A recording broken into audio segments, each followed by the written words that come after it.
आज shark experience में प्रयागराज से राज का आपके लिए सवाल है। आपके पिताजी का एक सक्सेसफुल बिजनेस होने के बावजूद आपने खुद का बिजनेस करने का सोचा, ऐसा क्यों? हम काफी मिडिल क्लास फैमिली से थे और पिताजी नौकरी टाइप करते थे, बस अपना बिजनेस शुरू किया था और उनको मैंने बहुत करीब से देखा अपना काम बड़ा करते हुए। 16 घंटे दिन में वो काम करते थे बिना थके हुए। जब मैं बड़ा हुआ मैंने 1-2 साल उनके साथ काम भी किया, लेकिन बहुत जल्द समझ में आ गया कि उन्होंने जो किया है अपनी एक पहचान बनाई है। और मैं उसी बात से प्रेरित होके मैंने ये समझा कि अगर मैं अपनी खुद की पहचान बनाता हूं तो ना कि खुद मुझे अपने आप पर, लेकिन मेरे पिताजी को भी मुझ पे ज्यादा गर्व होगा। तभी मैंने डिसाइड किया कि मैं खुद अपना बिजनेस करूंगा और वहां से शुरुआत हुई। सोलापुर से राखी का सवाल है। विनीता, जैसा कि हम जानते हैं 10 में से सिर्फ 2 बिजनेस ही सक्सेसफुल होते हैं, बाकी 8 बिजनेसेस का क्या होता है? मेरा मानना है कि 10 में से एक ही बिजनेस बहुत बड़ा हो पाता है। उसमें से 3-4 businesses profitable, sustainable, lifestyle business की तरह सालों साल चलते हैं और बाकी 5-6 एंटरप्रेन्योर्स तो अपना बिजनेस बंद करके या तो कुछ और स्टार्ट करते हैं या फिर कोई जॉब ले लेते हैं जिसमें भी कुछ हामी नहीं है। मेरे खुद शुगर के पहले 3-4 attempts at starting business fail हो गए थे। इनफैक्ट शुगर स्टार्ट करने से पहले जो बिजनेस था फैब बैग, उसको हमने पिवट करके शुगर कॉस्मेटिक्स लॉन्च किया।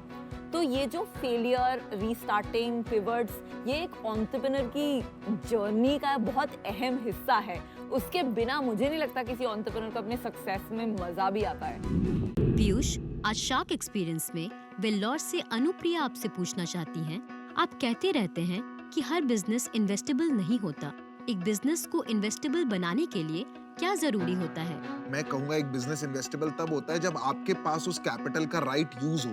अगर आपको लगता है उस कैपिटल के जरिए आप कुछ ऐसा कर सकते हैं जो बिना उस कैपिटल के नहीं होगा और वो प्रॉब्लम एक बड़े तरीके से सॉल्व हो सकती है, तब आप पैसा रेज करिए ना, तो इन्वेस्टमेंट रेज करिए। बट बहुत से ऐसे बिजनेसेस आते हैं शार्क टैंक पे जो इन्वेस्टमेंट मुझे लगता है रेज करने आते हैं जस्ट बिकॉज उनको एक प्रूफ चाहिए, उनको एक वैलिडेशन चाहिए कि ये बिजनेस अच्छा है। But investment is not the solution to get that validation. आपके कस्टमर्स और आपका रेवेन्यू और आपका प्रॉफिट से बेटर कोई वैलिडेशन नहीं है कि आपका बिजनेस कैसा है। नमिता, अलीगढ़ से नूर का सवाल है।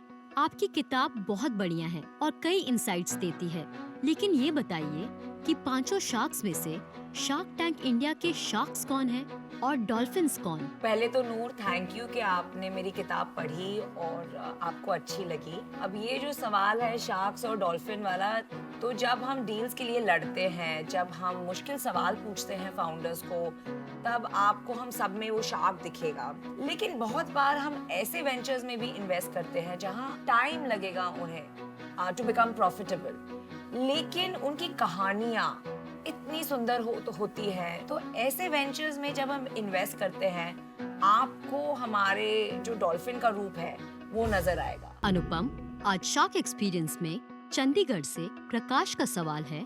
आजकल शादी.com के कितने सारे कंपेटिटर्स हैं, आप कंपेटिटर्स से कैसे डील करते हैं? नमस्कार प्रकाश जी, ये बहुत अहम सवाल आपने पूछा है क्योंकि हर बिजनेस को कंपटीशन से डील करना पड़ता है। सबसे पहली बात तो ये है कि हम कंपटीशन फोकस ज्यादा नहीं है, हम यूजर फोकस्ड है, यूजर ऑब्सेस्ड है। दूसरी बात, अगर हम शादी.com को देखें, वो एक नेटवर्क इफेक्ट्स बिजनेस है।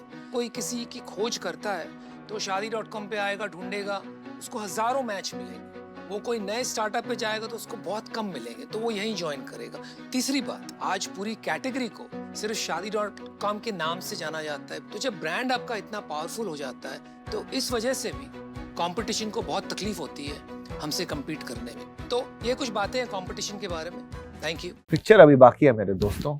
Subscribe to the official YouTube channel of Shark Tank India और वहाँ पे डील्स, पिचेस, एंटरप्रेन्योर्स और शार्क्स और मोर इम्पोर्टेंटली मैं भी हूँ। तो सब्सक्राइब करिए, देखिए और लास्ट में बोलते हैं लाइक करिए, मैं कहता हूँ लव करिए।